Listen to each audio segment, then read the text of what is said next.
Picture this. The camera slowly pans up from the cold concrete floor of the neo-Nazi compound. Baby Blue by Badfinger is playing, echoing that bittersweet farewell we all know by heart.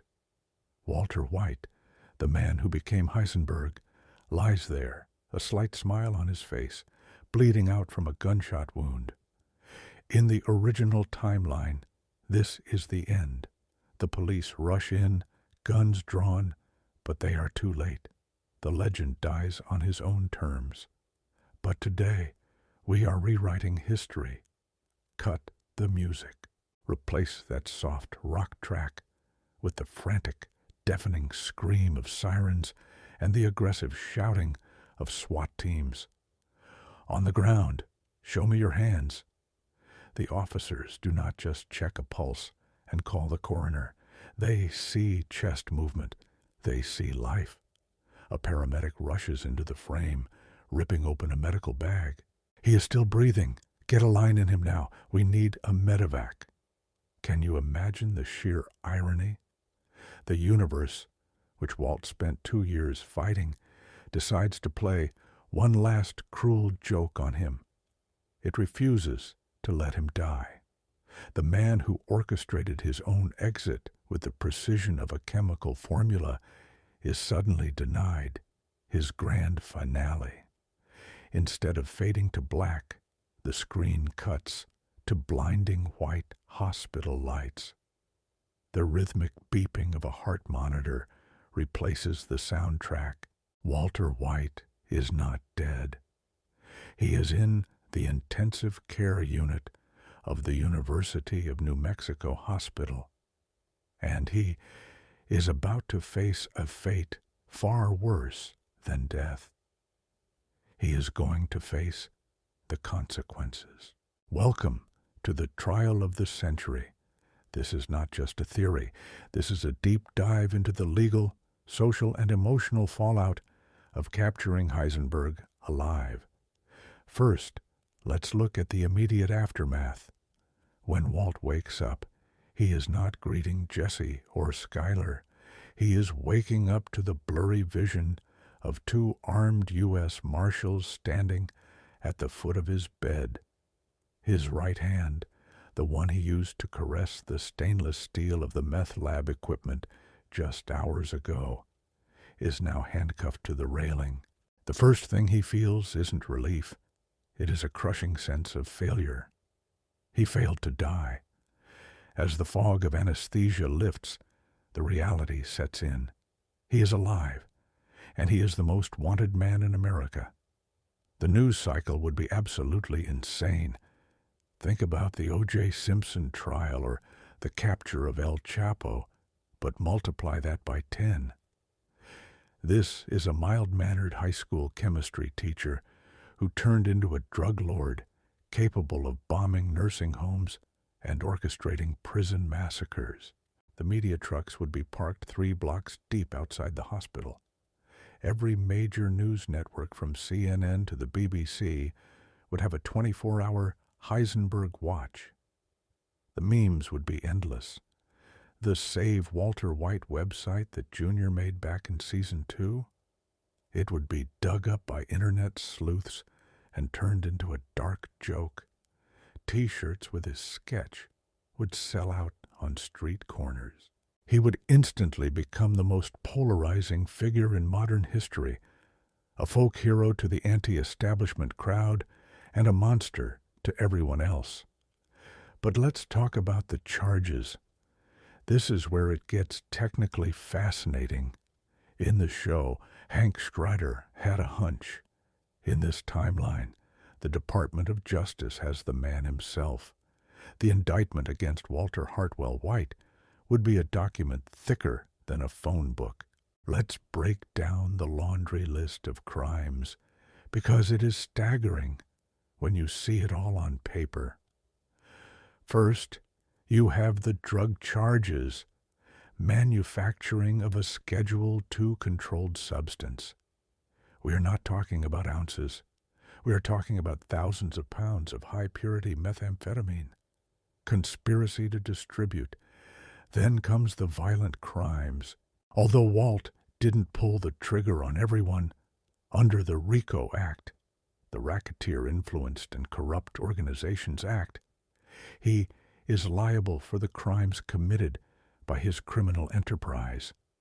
This includes the murder of Gustavo Fring, the bombing of the Casa Tranquila nursing home, which killed Hector Salamanca and Tyrus Kitt, the murder of Mike Ehrmantraut, the murder of the 10 inmates across 3 different prisons in a 2-minute window, the 2 DEA agents, Hank Schrader and Stephen Gomez. That is a federal capital offense. Even though Jack Welker pulled the trigger, Walt was the catalyst, and a prosecutor would argue felony murder rule. If a death occurs during the commission of a felony you committed, you're on the hook for the murder. Then add money laundering, tax evasion, obstruction of justice, illegal possession of firearms, including that M60 machine gun which violates the National Firearms Act. And let's not forget the poisoning of Brock Cantillo. If Jesse Pinkman is found and testifies, that attempted murder of a child charge would turn the jury's stomach more than anything else. Now, who represents him? Saul Goodman is gone, living his black and white life as Gene Takovich in Omaha. Walt is alone. He would likely be assigned a public defender initially, but given the profile of the case, a high-powered defense attorney seeking fame would step in pro bono. Imagine a lawyer who wants to be the next Johnny Cochran. The defense strategy would be wild. They could not argue innocence. The evidence is overwhelming. They found him at the scene of a massacre with the equipment. Instead, they would have to argue coercion. They might try to spin a narrative that Walt was forced into this life by Gus Fring and the cartel, that he was a dying man held hostage by his own skills.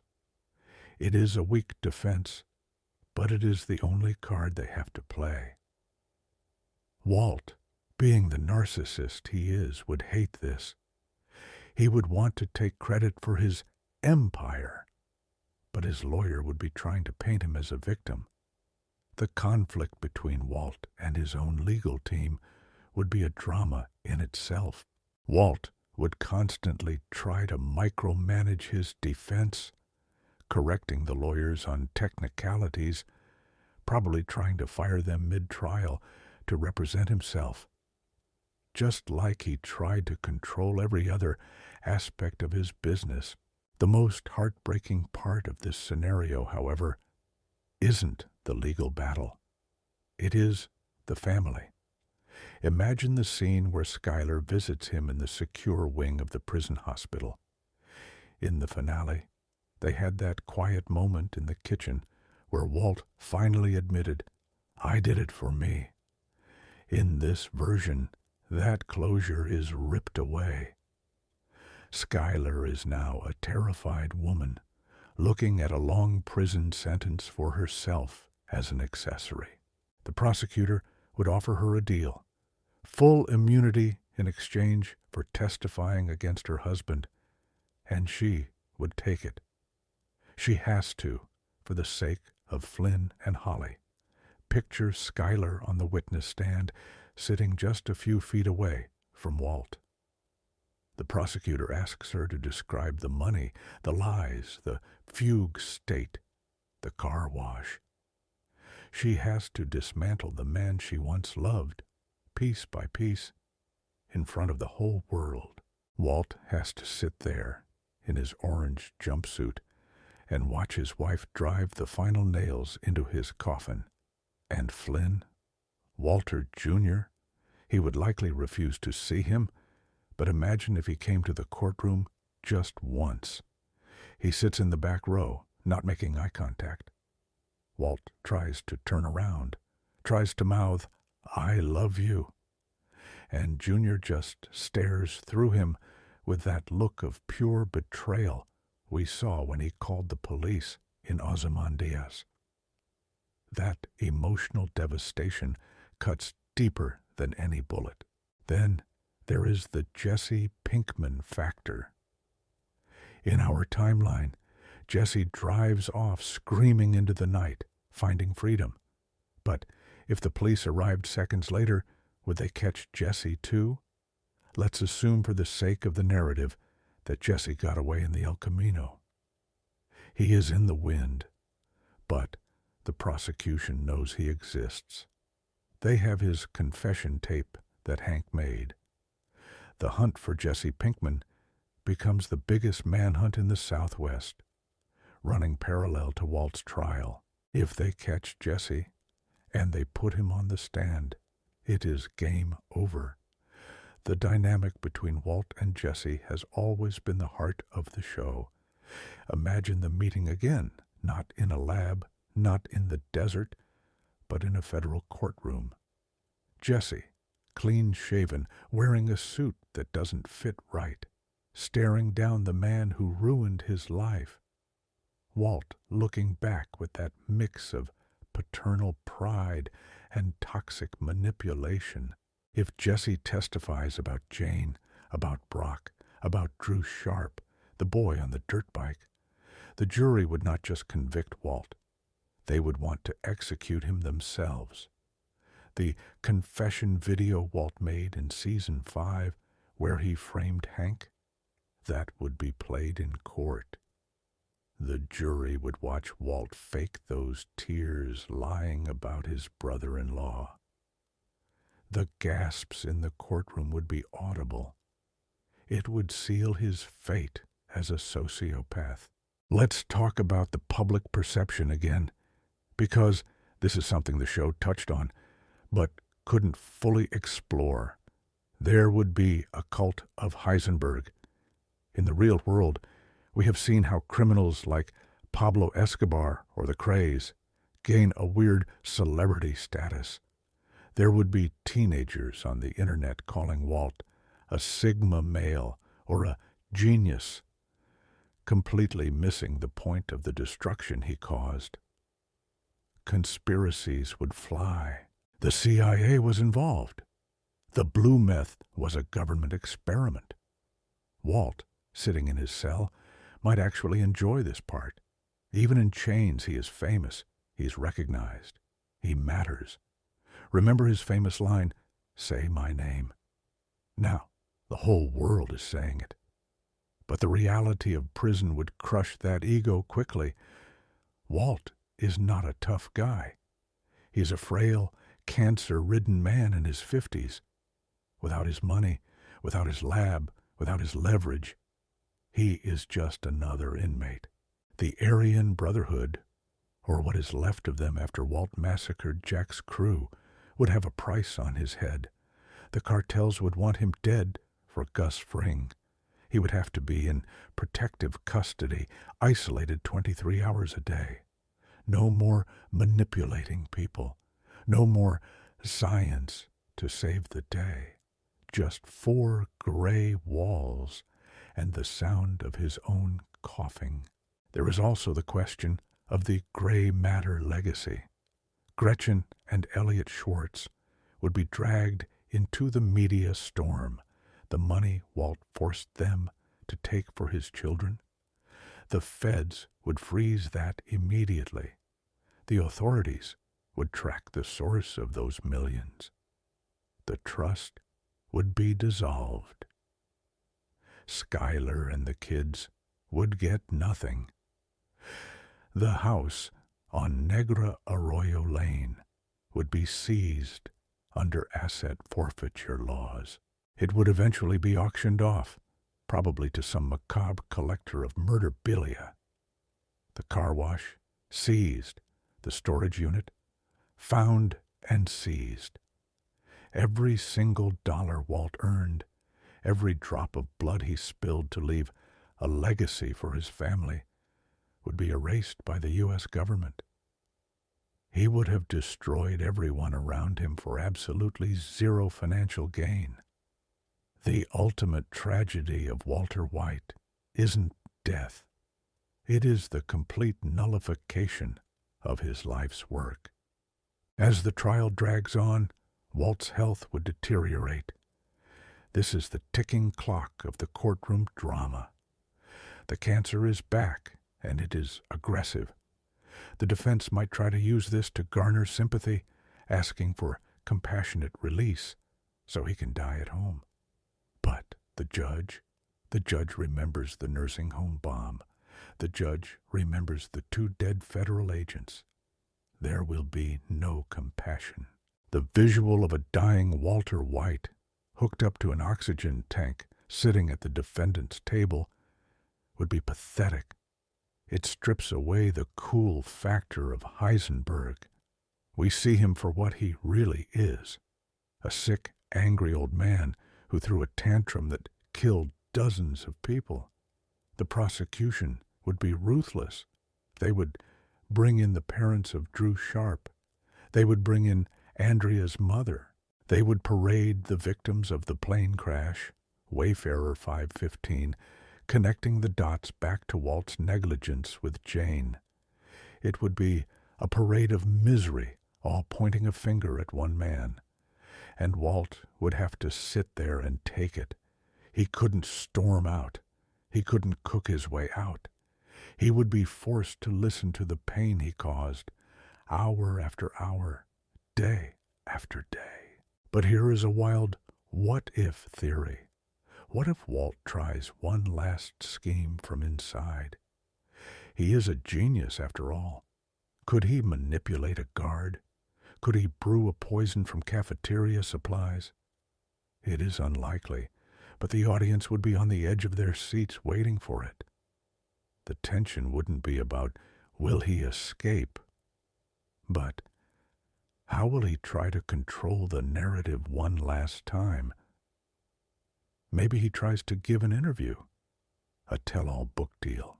He tries to spin the story that he was the victim, that society failed him. He would try to gaslight the American public the same way he gaslighted Jesse. And the scary part, some people would believe him. As Chapter 1 concludes, we are left with the image of the jury returning. The deliberations didn't take long. The evidence was insurmountable. The foreman stands up.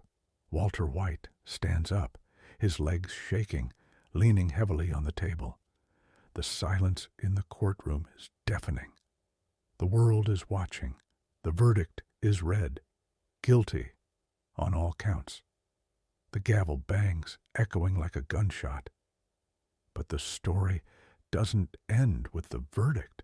The real horror begins with the sentence and the final days of a king who lost his crown. What happens when Heisenberg goes to Supermax? That is where things get truly dark. The gavel has banged, the echo fading into the terrified silence of the courtroom, and Walter White, the man who once knocked on the door of danger, is now being escorted out by it. We are entering the end game now, the granite state of mind, but without the snowy cabin or the barrel of cash. This is the sentencing phase, and folks, if you thought the trial was brutal, the sentencing is where the American judicial system truly flexes its muscles. We are not talking about a slap on the wrist. We are looking at the Continuing Criminal Enterprise Statute, often called the Kingpin Statute. It carries a mandatory minimum of 20 years. But for someone with Walt's rap sheet, the judge is going to throw the entire library at him. We are talking multiple consecutive life sentences plus hundreds of years for the weapons charges. The judge would likely make a speech, one of those legendary, scathing monologues that get replayed on YouTube for decades, dismantling the arrogance of Heisenberg and reducing him to a common criminal. Mr. White, you are not a king. You are a cancer on this community. Can you imagine the look on Walt's face? That seething, silent rage behind his eyes as he realizes his intellect can't argue his way out of a cage. He is stripped of his power, his reputation, and his freedom in one fell swoop. The Empire business has officially filed for bankruptcy. Now, where does a man like Walter White go? He does not go to a minimum security camp to play tennis. He is a high-profile target, an escape risk, and a manipulator. He is heading to the Alcatraz of the Rockies, ADX Florence in Colorado.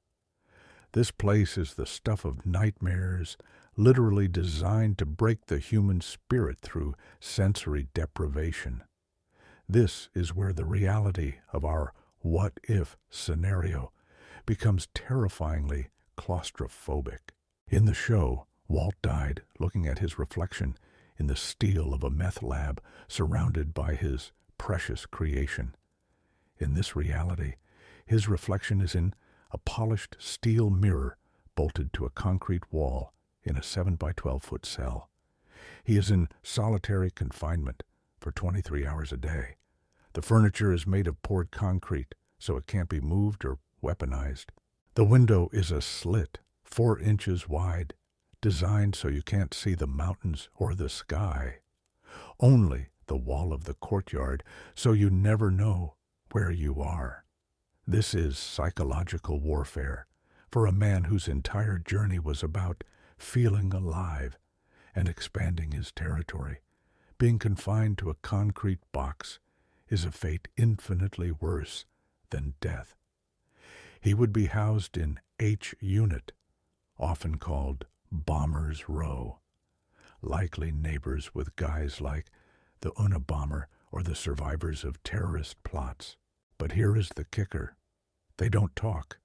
They don't network. There is no prison politics for Walt to master because he never sees anyone. The silence would be deafening. The great Heisenberg, who could talk Tuco Salamanca down and outsmart Gus Fring, is reduced to shouting at the walls. Let's dive into the what-if of his daily life. Walt is a man of action, a man of chemistry. Without a lab, his mind would turn inward. He would likely become obsessive, perhaps writing manifestos or letters that the warden never mails. Imagine him trying to construct complex chemical formulas in his head just to keep from going insane, scratching equations into the paint with his fingernail. The boredom would be excruciating. He would replay every mistake, every decision. What if I saved Jane? What if I didn't shoot Mike? What if I took the job at Gray Matter?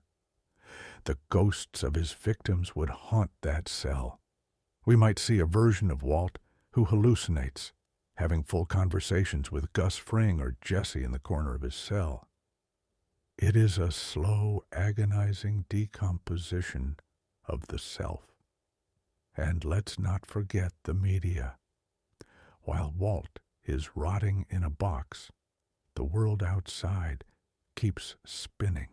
There would be movies made about him, unauthorized biographies, Heisenberg Halloween costumes.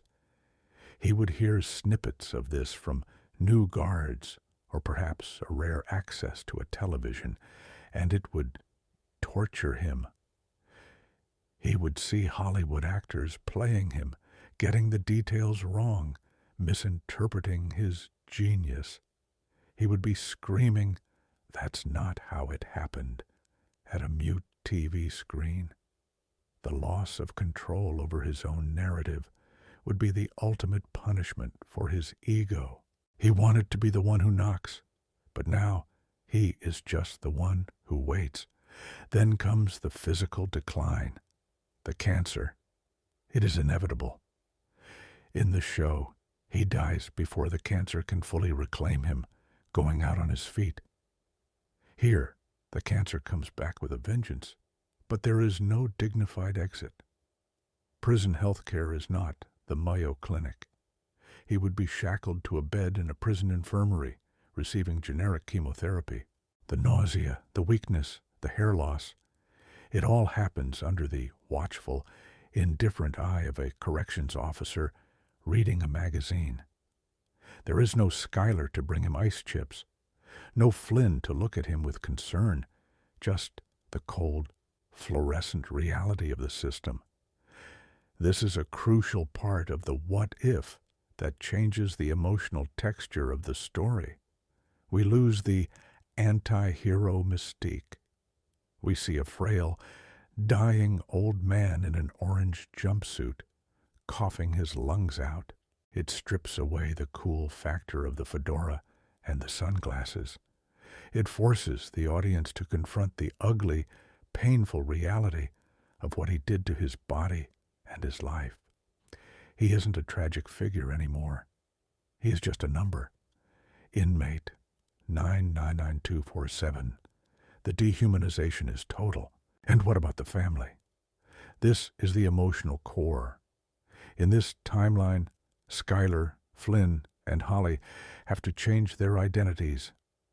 They enter witness protection or just move to a remote town, changing their names to escape the stigma. They become ghosts to him. Walt would likely try to reach out. He would write letters, dozens of them. Dear Junior, I did it for you. Dear Schuyler, please understand. And every single one of them would be returned, refused, or shredded by the authorities. The silence from his family is the final judgment. Flynn, now a grown man, may be working a regular job, trying to forget his father exists. He would probably never visit, not once.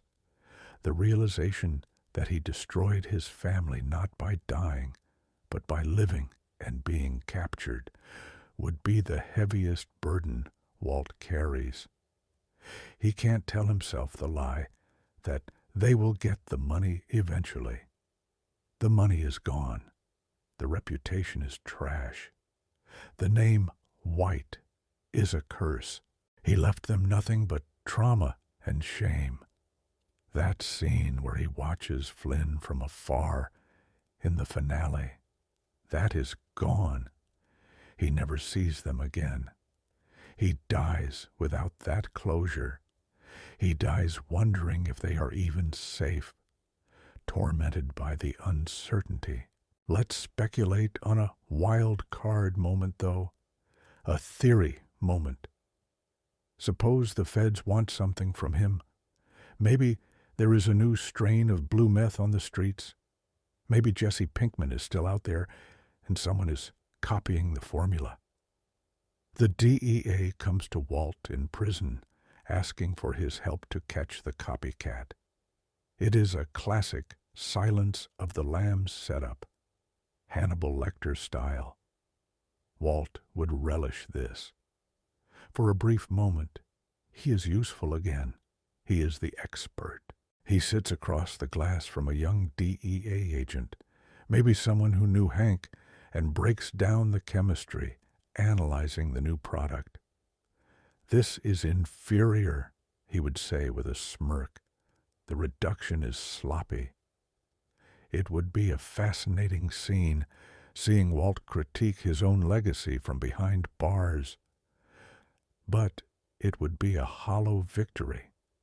He would realize that his art has been bastardized, turned into a cheap commodity by thugs who don't understand the chemistry. It would reinforce that his life's work was ultimately meaningless destruction. This ending changes everything about how we view the series. The original ending gave Walt a strange kind of redemption.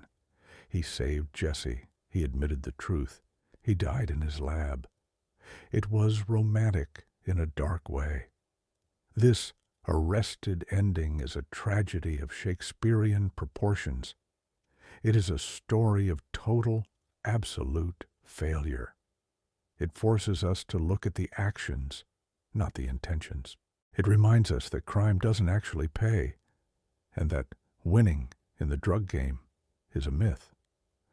The empire was a sand castle, and the tide of justice washed it away, leaving nothing behind. It is less cool, sure.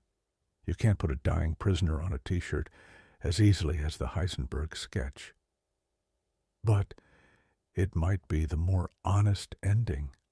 It answers the question, what happens when the bad guy actually has to pay for his sins? So, fellow fans, take a breath. We have just walked through the valley of the shadow of death, and we came out the other side with a newfound appreciation for Vince Gilligan's choices. The show gave us the ending we wanted, but this timeline gives us the ending Walt perhaps deserved. It is brutal, it is depressing, and it is undeniably fascinating to think about. The complexity of the legal battles, the psychological horror of solitary confinement, and the devastating silence of a family that has moved on. It adds a whole new layer of depth to the Breaking Bad universe.